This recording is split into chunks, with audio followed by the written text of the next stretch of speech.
राधे राधे महाराज जी। प्रभु, साधक संत जीवन नूतन दीक्षित संत की दिनचर्या कैसी होनी चाहिए?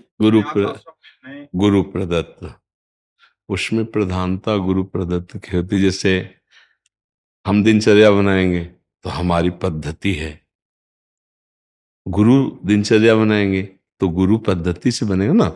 अब पहुंचना एक ही प्रभु के पास है, लेकिन पद्धतियां अलग अलग हैं।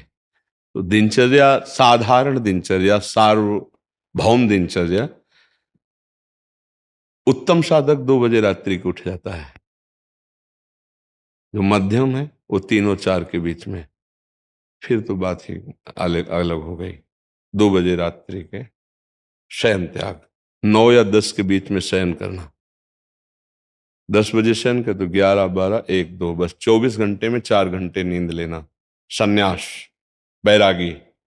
गृहस्थ धर्म में 6 घंटे, बहुत मेहनत करने वाला 7 घंटे, इसके आगे नहीं। दिन में सोने का विधान नहीं है।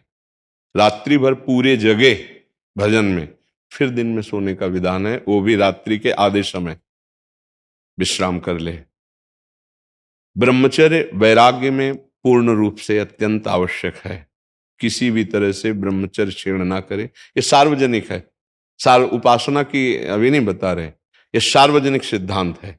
तो जो ब्रह्मचारी है वो व्यायाम और प्राणायाम किसी भी संप्रदाय का हो उसको करना ही चाहिए, क्योंकि शरीर धर्म का निर्वाह करने के लिए हमारा शरीर पुष्ट होना चाहिए, हमारे प्राण बलवान होने चाहिए।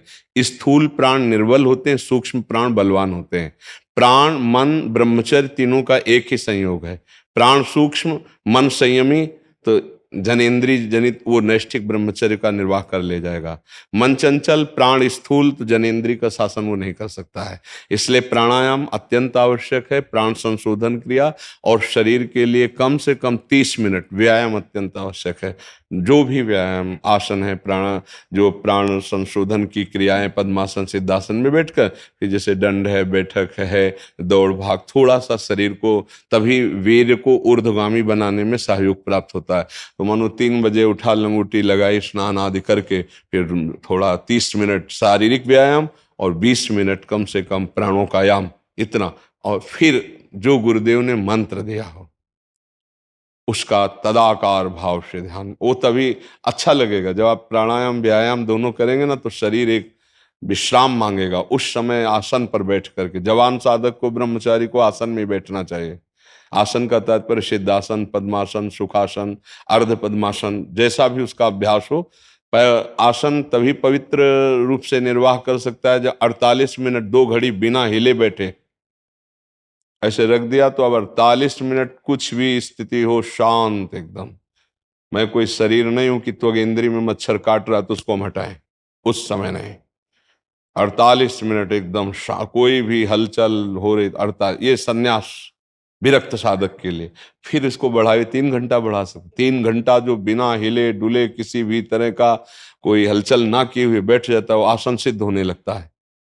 सिद्धासन है या पद्मासन है, ये जरूरी है किसी भी संप्रदाय का हो, क्योंकि इंद्रियों का निग्रह करना, मनोनिग्रह करना, प्राणों का संयम करना, ये अत्यंत आवश्यक है। इंद्रियां बहिर्मुख होकर डोलती रहें तो फिर अध्यात्म का अनुभव किसके द्वारा होगा? मन इंद्रियों के साथ मना खष्टान इंद्रियाणी प्रकृति स्थान कर्षति, तो सर्वात्मना न विषयेत बहिरिंद्रियाणी। इंद्रियों को सर्वात्म रूप से बहिर्मुखी जो करता है वो साधक थोड़ी होता है। इंद्रियों को अंतर्मुख करता है तब वो भगवदानंद का अनुभव करता है। तो कुछ मिनट एकांत बैठ करके जो गुरु ने मंत्र दिया या स्वरूप बोध की जो बातें कही, उसका महावाक्यार्थस्य विचिंत्यताम, उसका चिंतन करें बार बार कि हमारा स्वरूप क्या है, मैं देह तो हूं नहीं, आखिरकार मैं भगवान का, अगर भक्ति में है तो मैं भगवान का दास हूं, तो क्या शरीर दास है? क्या स्वरूप है? हम भगवान के अंश है तो है कौन? हमारा क्या स्वरूप है? ये शरीर भी तो मैं नहीं हूं ना, स्थूल न सूक्ष्म कारण। तो जो दास से होता है नारायण का, वो उसी से होता है, स्वरूप से। स्वरूप भाव में दास भाव का जब हम चिंतन करते हैं तो चिदानंद दास होता है वो। ये पार्थिव शरीर की सेवाओं से हम चिदानंद भाव तक पहुंचते हैं। तो हमको ये भाव उस समय मंत्र का, स्वरूप का, इष्ट देव का, जो बने, जैसा गुरुदेव ने उपदेश किया हो उस समय ध्यान करना चाहिए।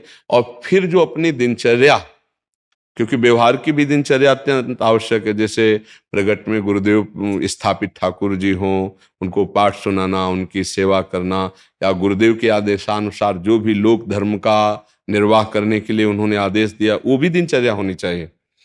पर उस दिनचर्या में सावधानी रखे कि अपने को बचा करके ही, अपनी कोई भी इंद्री किसी भी विषय से संयोग के लिए प्रबल ना हो जाए, अपना किसी से कोई संबंध न बन जाए, अपना कोई प्रिय न बन जाए, बिल्कुल असंग रहे।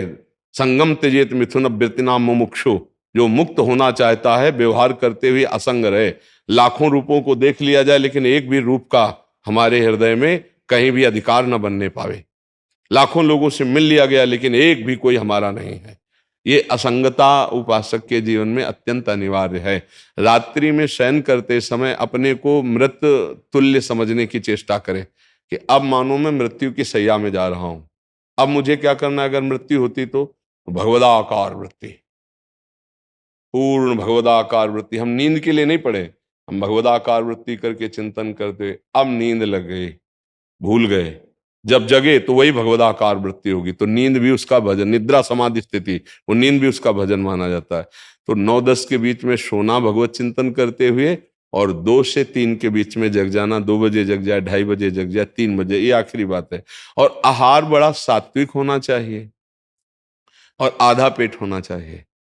अगर हम अधिक आहार करेंगे तो सतोगुणी आहार भी तमोगुणी हो जाएगा, थोड़ा अधिक करेंगे तो रजोगुणी हो जाएगा, ज्यादा अधिक करेंगे तो तमोगुणी हो जाएगा। सात्विक अल्पाहार, शुद्ध आहार, शुद्ध गुरु प्रदत्त या भिक्षा प्रदत्त।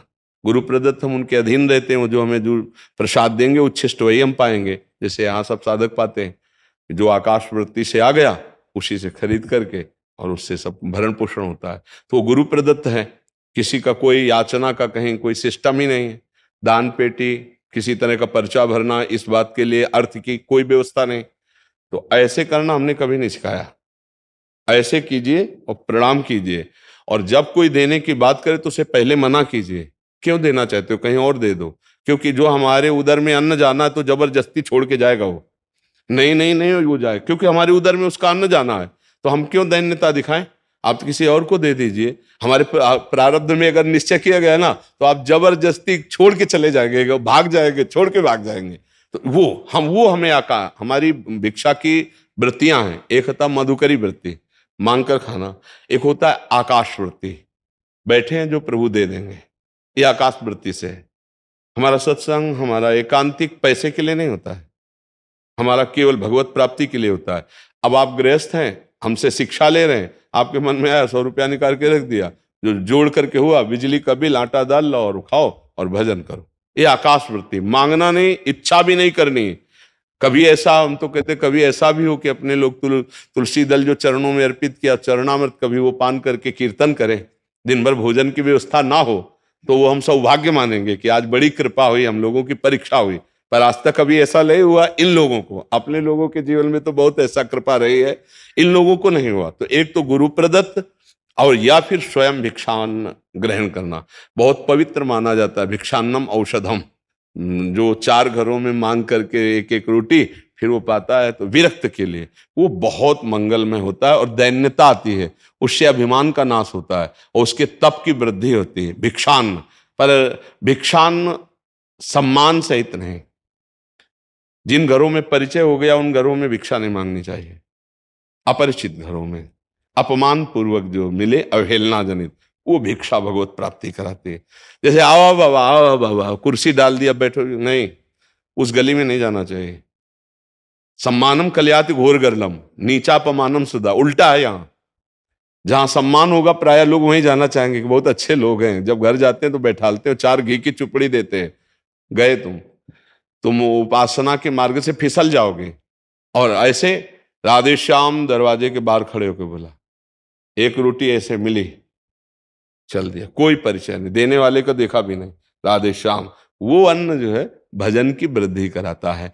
तो भिक्षान्न के द्वारा उदर पोषण, और जो वस्त्र हमारे शरीर में है जब तक फट न जाए, वो शरीर ढकने की योग्यता रखे, तब तक हमको बदलना नहीं चाहिए विरक्त मार्ग में। जैसे ये चला है तो अब ये सालों चलेगा, 2 मार्किन, 2 लंगोटी और ऊपर ओढ़ने वाला एक अचला, अच्छा बनियान धारण किए तो बनियान बस। अब ये जब तक फट ना जाए तब तक हमें दूसरा बॉक्स नहीं होने चाहिए कि 4-6 जोड़ी रखे हैं और प्रेस किए, आज ये पहने कल वो पहने परसों। विरक्त मार्ग के साधक को ऐसा नहीं होना चाहिए। पूरे शरीर में दोनों नए कपड़े नहीं होने चाहिए। एक कपड़ा गंदा और पुराना होना, अगर एक नया है ऊपर का तो नीचे का पुराना होना चाहिए। ये महापुरुषों की रहनी बता रहे कि इस रहनी से शरीरासक्ति का नाश होता है, भगत की याद नहीं आएगी और भाटगिरी नहीं होगी। भाटगिरी का समझते हो?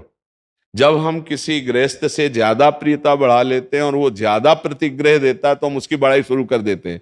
आए थे हरि का यश गान करने के लिए और यश गान करने लगते हैं फिर धनी पुरुषों का, तो हमारी वो भाटगिरी शुरू हो जाती है, भजन चला जाता है। तो जनी कहता आए थे हरि भजनन को उटेला कपास, देहाती भाषा में। तो भगवत मार्ग के पथिक को प्रतिग्रह शून्य जीवन होना चाहिए। प्रतिग्रह शून्य जीवन, एक बार भगवत प्राप्ति हो जाए बस, फिर तो भगवान महलों में रखे चाहे झोपड़ी में बांध दे, फिर कुछ नहीं बिगड़ता। एक बार चना भुन गया ना तो चाहे जितनी खाद पानी लगा दो उसमें अंकुरण नहीं आने वाला। तो एक बार मन को भूनना पड़ता है भगवद आनंद में। तो ऐसे गुरु आज्ञा में चले, कभी किसी गृहस्थ से इतना संपर्क वैरागी न बना ले कि उसके घर जाना पड़े, उसके घर सोना पड़े। ये बहुत जहर है अगर समझ पावे वैराग्य में। तो जिन सैयाओं पर गृहस्थ शयन करते हैं, विरक्त उन पर शयन करेगा तो वो सुरक्षित नहीं रह पाएगा, क्योंकि उनमें परमाणु होते हैं। गृहस्थ के घर केवल हमारा अधिकार भिक्षा लेने का है। बहुत मतलब पावनता आ गई तो कभी साल 6 महीने में एक बार बैठ के पा लिया उसके घर में। जैसे संन्यास मार्ग में ऐसे बुजुर्ग सन्यासी आते तो बाहर तखत पड़े हैं गांव के मंदिर में, विद्यालय में या कोई ऐसे धर्म स्थान में, वहां वास, उनके घर गए, बस भिक्षा पाई और बस चले आए। जो गृहस्थों के यहाँ शयन करने का भाव है इसका त्याग कर देना चाहिए जब तक भगवत प्राप्ति न हो, क्योंकि उनकी सैयाओं में उनके पर्सनल परमाणु होते हैं और उन परमाणुओं का हमारे ऊपर प्रभाव पड़ता है स्थान का। इसलिए कभी गृहस्थ के यहाँ शयन न करे जब तक भगवत प्राप्ति न हो जाए। इसके बाद तो कोई फर्क पड़ने की बात नहीं, चाहे जहां भगवान रखे जैसे रखे। महाराज जी उपदेश आदि मतलब, हाँ, भगवत चर्चा करना तो हमारा मतलब स्वभाव है। भगवान ने आदेश किया मत चित्ता मदगत प्राणा बोधयंता परस्परम कथयंति च माम नित्यम तुष्यंति च रमन्ति च। अब जैसे हम भगवत मार्ग के साधक हैं तो हमारा अगर कोई गृहस्थ से संयोग बनता है तो हम भगवत चर्चा करेंगे। आप नाम जप कीजिए, आप भगवान की सेवा कीजिए, आप इस तरह से जीवन व्यतीत कीजिए निष्काम। हमारा कहीं ये भावना हो कि ये भगत को हम सुना रहे हैं और रीझ जाए काम में आवे, ऐसी कोई भावना नहीं होनी चाहिए। निष्काम भावना होनी चाहिए कि इसका मंगल कैसे हो, अपने मार्ग को चलाते हुए और दूरी बना के। जब तक हमें भगवत प्राप्ति न हो जाए तब तक हमें लगता है किसी को शिष्य नहीं बनाना चाहिए। हमने नहीं चखा तो तुमको क्या चखा देंगे।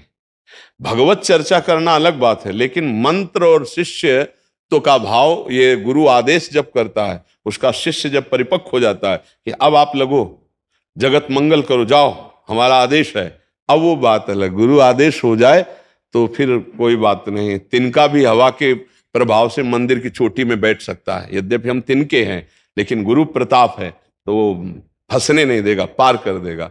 और अगर अपने को भगवत प्राप्ति नहीं हो, दूसरों को शिष्य बनाना, तो फिर हमें लगता है कि पतन में देर नहीं लगेगी, क्योंकि स्थिति नहीं है।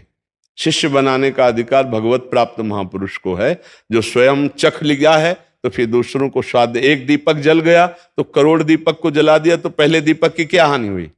कोई हानि नहीं हुई। पहले अपने ज्ञान दीपक को जलावे, पहले अपनी भक्ति को। तो चर्चा करना अलग बात है, लेकिन उसका उद्देश्य केवल भगवत प्राप्ति ही रहे। और हमें लगता है कि ज्यादा उपदेश में न फंसे जब तक भगवत प्राप्ति न हो जाए, क्योंकि जहां उपदेश में फंसा तो उपदेश का फल होता है सम्मान, विषयों की बाहुल्यता, प्रणाम नमस्कार। फिर वो साधन में कुछ साधक मिलते हैं कहते हैं कि प्रचार प्रसार कर रहे हैं हम, तो ये हमें तो लगता है जब तक यहां प्रसार नहीं होगा तो प्रचार क्या हो जाएगा। कागज के फूल में सेंट डाल के कितनी देर उसे फूल बनाए रखेंगे? असली फूल में ही भौरा तृप्त होगा, ना कि कागज के फूल में। हमें बताइए, आप कागज के फूलों से भौरों को तृप्त कर सकते हैं क्या? भौरों के लिए तो असली पराग चाहिए। तो जो भगत होते हैं वो भौरे होते हैं, जो सिद्ध पुरुष होता है वो असली कमल का फूल पराग वाला होता है। अब उससे भगत रूपी भौरों की तृप्ति हो जाएगी। अभी खुद भगवत प्राप्ति नहीं हो तो बनावटी फूल में इत्र डाल देने से भौरे नहीं फंसेंगे, भौरे तृप्त नहीं होंगे। और भौरों को बुलाना नहीं पड़ता, जब कमल में पराग आ जाता है तो भौरे मडराने लगते हैं। उनके लिए कार्ड, फोन नंबर, बुलाना, प्रचार प्रसार कुछ नहीं करना पड़ता। भौरे अपने आप आके वहां गुनगुनाने लगते हैं और पराग का स्वाद लेने लगते हैं। ये है प्रचार। अंदर प्रसार हो गया, नस नस में रोम रोम रग रग जब बोले तब कछ स्वाद नाम को आवे। रोम रोम पुलकित भगवदानंद में अब बोले हरि बोल, कृष्ण बोल, नारायण बोल। अब वो जो बोले तो उसका रंग चढ़ा, जब बोले तो हृदय की ग्रंथि खोले, नहीं तो मौन चुपचाप अपने आनंद में। अब जैसे अभी नए साधक हैं, एक हमें मिले थे तो हमने जब उनका हम प्रचार करते हैं तो हमने कहा आप कृपा करके झूठ मत बोलना, आप बताना प्रचार में क्या क्या करते हैं, उनसे पूछ। तो उनका हम डोनेशन भी अपने उसको क्या कहते हैं जो एक समुदाय पूरा होता है, संस्था, हाँ अपनी संस्था के लिए डोनेशन मिले थे। हम कहा ईमानदारी से बताओ जितना डोनेशन मिलता है सब सीधे वहां जमा करते हो जाके? बोले भाई कुछ तो ऐसा, आप संत हो आपसे तो झूठ नहीं बोलेंगे। तो हम कहा चलो ये बात। दूसरी बात, क्या ईमानदारी से तुम चाहते हो सामने वाले को जिसको प्रचार करने जाते हो इसे श्री कृष्ण मिले, ये श्री कृष्ण नामानुरागी बने? सच्ची बताना, या हृदय से ये रहता है कि हमारी ये बात मान ले और फिर हमारे अनुसार चले, जो हम चाहते हैं वो विविध प्रकार से हमारी चाहते होते हैं। तो उनका आपको सच्ची बताएं, हमारे अंदर भावना लेके हम श्री कृष्ण को प्राप्त करें तो आज जो है ईमानदारी से वो ब्याह किए। और तो हम कहा ये ठीक है, आप अपनी स्थिति से सही मार्ग पकड़ लिए ना, अब जैसे ब्याह कर लिया और गृहस्थी से मेहनत करके कमाओ, अब सही मार्ग हो गया, भगवत प्राप्ति कर लोगे। और अगर देखो ऐसे तो फिर हमें लगता है कि वो मामला गड़बड़ हो जाता है, क्योंकि स्थिति तो है नहीं। अच्छा, इतने भोले भाले लोग हैं संसार में कि वास्तविक उनको ऐसा लगता है कि तन मन धन सब कुछ देने से, अच्छा ये शास्त्रों में भरा पड़ा है कि गुरु को तन मन प्राण समर्पित कर दे, समझ रहे? तन मन धन सब तेरा क्या लागे मेरा, सब शास्त्र अर्पण करने की। अच्छा वो यही बात प्रमाणित करते हैं। अच्छा उसका मतलब कुछ और है और प्रयोग कुछ और है, तो दुर्गति पक्की हो जाती है। प्रचार करने वाला काम क्रोध लोभ मोह मद मत्सर का विजयी हो और भगवान नाम का अनुरागी हो, तो फिर प्रचार जो होता है वो जगत मंगल करने वाला होता है। महाप्रभु चैतन्य देव, महाप्रभु नित्यानंद जी, ठाकुर हरिदास जी, एक से एक बड़े महापुरुष हुए जो नाम का प्रचार, नाम नाम। अच्छा हमारी वासना है, हमारा मान सम्मान का भाव है, अर्थ आदि की लालसा है, तो आप करोड़ों लोगों को उपदेश दो, नाम का प्रभाव नहीं पड़ेगा, नहीं पड़ेगा, नहीं पड़ेगा। और जब नाम जप जापक बोला तो जहां भी बोला तो वहां पशुता वाली बुद्धि का भी परिवर्तन करके कृष्ण कृष्ण कहला दिया, हरि हरि बुलवा दिया, नहीं बुलवा दिया। तो बात यह है कि हमारे अंदर ही जब ये भावना हो कि ये श्री कृष्ण का भजन करे, इसका मंगल हो, ये श्री कृष्ण को प्राप्त हो जाए, ये तभी आएगी जब हम श्री कृष्ण को प्राप्त कर चुके हैं, जब हम श्री कृष्ण के नाम का स्वाद ले रहे। अब 4 दिन अभी हुए जुड़े हुए और प्रचार में निकल पड़े, तो फिर वासनाएं कहां गई? वो तो यही है ना दुर्वासना। अब उनको कैसे रोका जाएगा? वो तो उपदेशक दूसरों को बन गया। अरे अपने मन को तो चेला बनाया नहीं और दूसरों को चेला बनाएगा तो मन उठा के पटक देगा। हरे शिष्य दम शोक न रही, सो गुरु घोर नरक में पड़े। भैया सच्चा गुरु है जो मन को चेला बना ले। पहले अपने मन को चेला बना लो, पहले मन को अपने अधीन कर लो और फिर हरि बोल, फिर कृष्ण बोल, फिर नारायण बोल, तो जहां बोलेगा उसका वातावरण भागवतिक स्वरूप से युक्त हो जाएगा। तो हमें तो लगता है कि साधक को चाहिए पहले भगवत प्राप्ति की अपनी कसौटियों को कसे और भगवत प्राप्त हो, फिर आगे चल करके प्रचार करे। अब प्रचार तो बहुत हो रहा है, लेकिन प्रसार कहां हो रहा है, परिवर्तन कहां हो रहा है? और अगर आपका परिवर्तन है तो बैठ जाओ कहीं कुआं खोद के, वहां से प्रचार होने लगेगा। 100 हाथ भूमि के नीचे बैठ जाओ तो पूरे भारत में प्रचार हो जाएगा। क्यों? प्रसार हो चुका है। प्रसार नहीं तो प्रचार नहीं। केवल प्रचार वो लाभ नहीं, प्रसार तो प्रचार। अगर हमारे जीवन में गीता है, हमारे जीवन में नाम है, तो हम गीता जी बोलेंगे, नाम बोलेंगे, वो चढ़ बैठेगा आपके मानस पटल पर और जबरदस्ती आपका परिवर्तन करवा के राधा राधा बुलवाएगा। और अगर ये नहीं है तो तालियां भले बजे, नहीं बजती तालियां, तालियां बजेंगे तो सोचते हो तुम्हारा प्रवचन खत्म। तालियां, तालियां नेताओं के भाषण पे बजती है, संतों के लिए। संतों का उपदेश सुनकर गंभीर अंदर चिंतन चलने लगा, मैंने पाप किया है, मैंने नीचता की है, अब मैं उसको छोड़ूंगा, अपना सुधार करूंगा। ये संतों के जो वचन निकलते हैं ना, वो तीर की तरह जाके हृदय के उन विकारों को वेदते हैं जो विकार उसको नष्ट कर रहे थे। वो गंभीर हो जाओ, जब निकलेगा सत्संग के बाद तो उसका दिमाग फिर जाएगा कि यार बहुत गलतियां की, कैसे मेरा उद्धार होगा। ये सत्संग, सत्संग मनोरंजन नहीं है।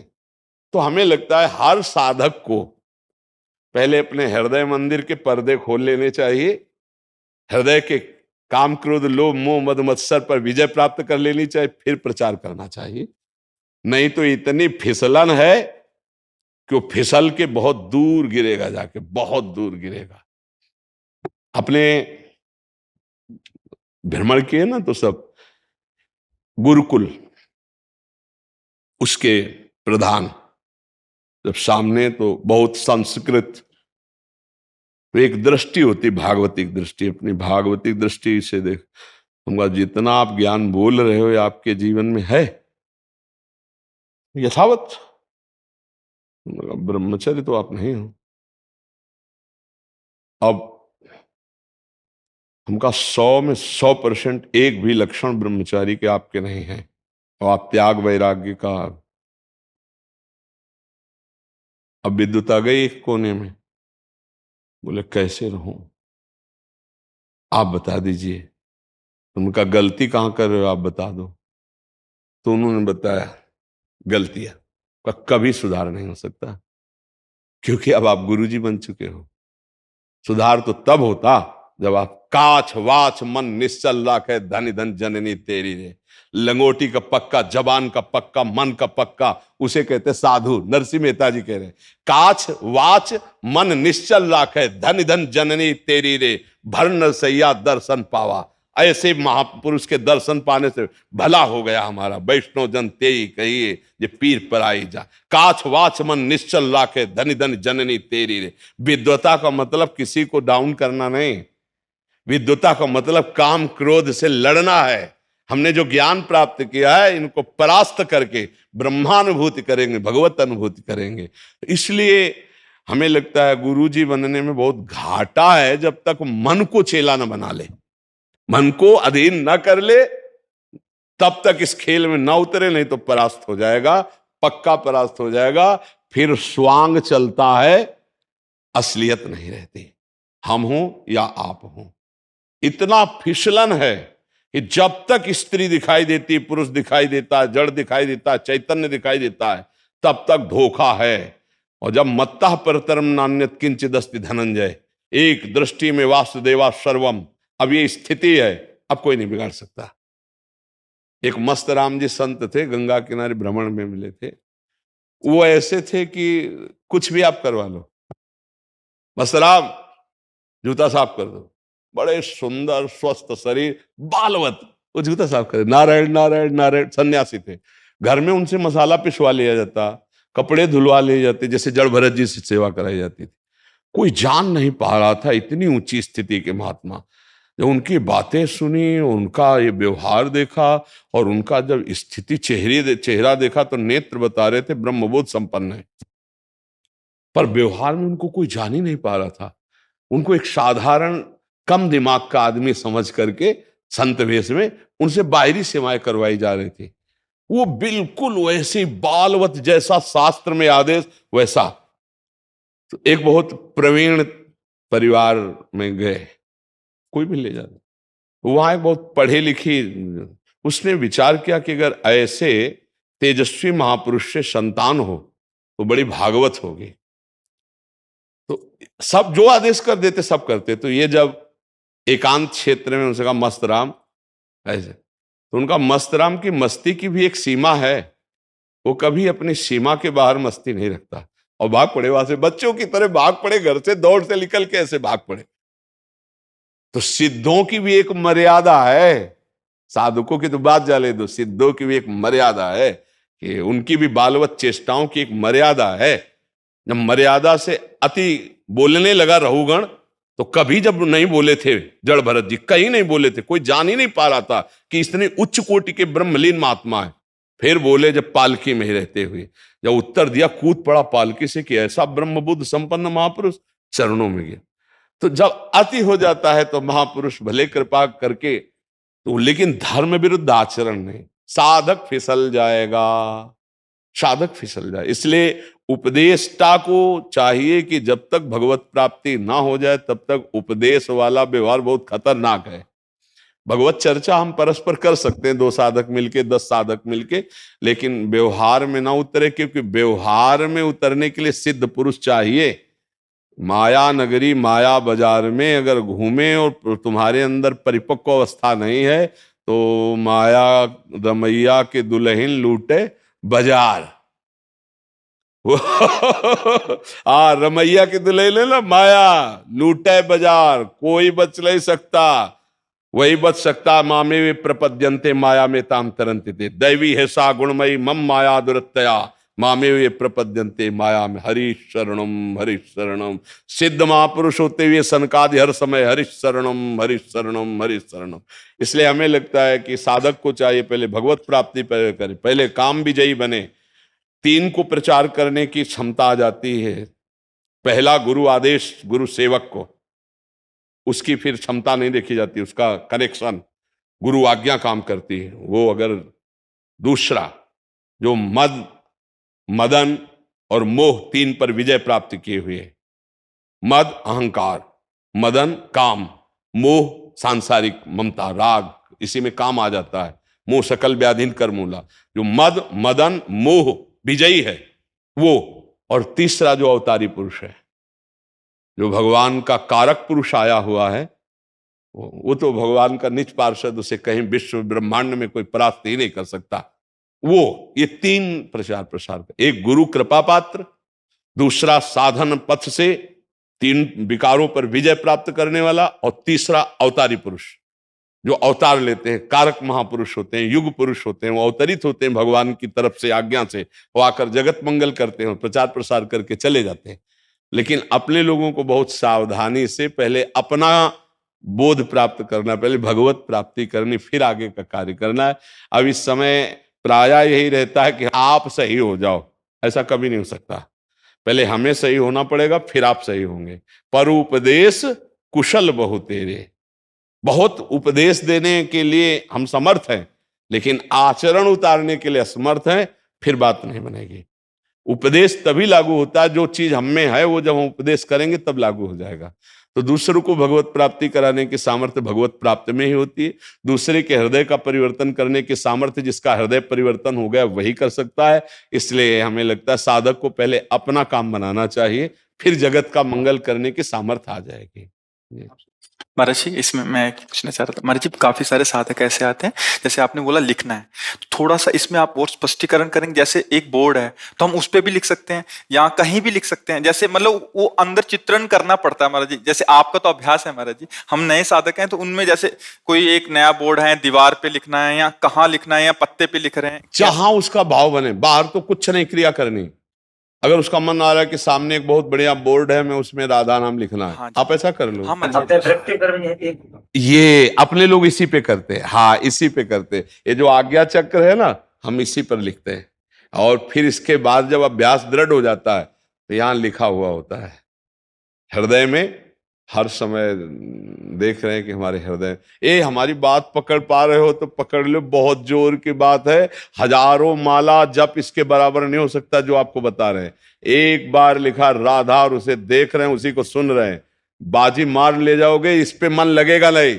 और अगर तो किसी अवस्था में कहीं भी कर सकते हैं तो बिल्कुल महाराज जी, ये तो आत्मा स्वरूप है। इसी को तो हम कह रहे थे कि अगर ये पकड़ लिए तो बाजी मार ले जाओगे, और नहीं तो देखो इतना समय हो गया और प्रश्न आ गया कि मन अभी समझ नहीं पा। और महाराज जी इसमें फंसा लो तो बहुत जल्दी लाभ मिल जाएगा, शायद कोई पकड़ पावे हमारी बात, क्योंकि ये सुन लोगे पकड़ पाना कठिन है। जो पकड़ लिया तो बेड़ा पार हो गया। माला, काउंटर, ये सब वृत्ति बनाने के लिए है नाम जप की। और देखो आराम से बैठे हो, कोई जान नहीं रहा कि आप नाम जप कर रहे हो, और आपके सामने बार बार सुंदर रंगों से भरो, सुंदर आप भाव ही में है तो उसमें कौन सा घाटा है, दरिद्रता भाव में क्या। हम बढ़िया सोने का बना रहे हैं राधा नाम। लोगों ने हमारे मंत्र है, इस मंत्र की जो लिखने का प्रवृत्ति करे हैं उसको हम साक्षात शिव पार्वती स्वरूप में देख रहे हैं। हाँ बस शिव पार्वती ही सब कुछ हो। हाँ, पर क्या है, अक्षर ब्रह्म है वो जो गुरु जी ने दिया है, उसका दर्शन करो। तो शिव पार्वती जी एक बार अगर आ गए ना मानस पटल पे, तो मन उनका गुलाम बन जाता है, भटकना बंद कर देता है। इसका मतलब अभी शिव पार्वती का भावनात्मक भी दर्शन नहीं हुआ महाराज जी। तो उसको हम अक्षर ब्रह्म में पहले दर्शन करें। अक्षर जो गुरु जी ने दिया वो शब्द ब्रह्म है, अक्षर ब्रह्म है। तो आप देखो, आप उन अक्षरों को लिखो जो गुरुदेव ने मंत्र दिया है, बोलना नहीं है, बस अंदर आप लिखो। लिख पा रहे हैं आप? मैं लिख तो रहे लेकिन दिख नहीं रहा। वो अभी अंतःकरण थोड़ा पवित्र और होगा तो दिखने लगेगा। सच्चाई तो ही है, सच्चाई तो बता रहे हैं महाराज जी, इसीलिए हम आपका आदर कर रहे हैं, इसीलिए हम बार बार आपकी प्रशंसा कर रहे हैं कि आप हृदय की बात अपने बता रहे हो। नहीं तो साधुओं के होता है ना कि भाई हमारी कहीं लघुता ना प्रकट हो जाए, तो हम अपनी वही बात, तो फिर लाभ नहीं ले पाते ना, फिर तो दूसरी बात हो जाती है। आप बड़े पवित्र संत हैं, इसलिए ये हृदय की बात चल रहा है महाराज जी, अंदर चलाने। फिर आप इसी को काशी में बैठ के गंगा किनारे चलाइए और फिर आप देख लीजिए इसका प्रभाव। ठीक है महाराज जी, आप इसको केवल प्रधान पकड़ लीजिए। सैया पे पड़े भी बैठे भी बस शौचालय में शौच के समय महादेव महादेव महादेव सांब सदाशिव ऐसा रटिएगा, मंत्र ना उच्चारण होने पाए अंदर से चिंतन, और फिर आगे हर समय चिंतन कर सकते हैं। यहाँ पे चलते फिरते उठते बैठते, फिर आप देखिएगा। अब आपके लिए और कोई साधन नहीं, बस एक ये पकड़ लीजिएगा, फिर आप महादेव जी की कृपा से बताइएगा कभी मिलिएगा कि आपकी स्थिति कैसी है। ठीक है महाराज जी, बस एक बात ये केवल पकड़ लीजिए, और सब है आपके अंदर, बस इसका चिंतन होने लगे तो बस सब लाभ मिल जाएगा जी। बड़ी कृपा करी स्वामी जी, आपका प्रश्न बहुत से साधकों को लाभ देगा, ये बात बहुत से साधकों को लाभ।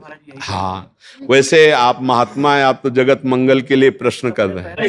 कृपा है, बस इतना है। आप कभी आ जाइए। बहुत अच्छे आप संत हैं, बहुत अच्छे संत हैं आप, बहुत अच्छे।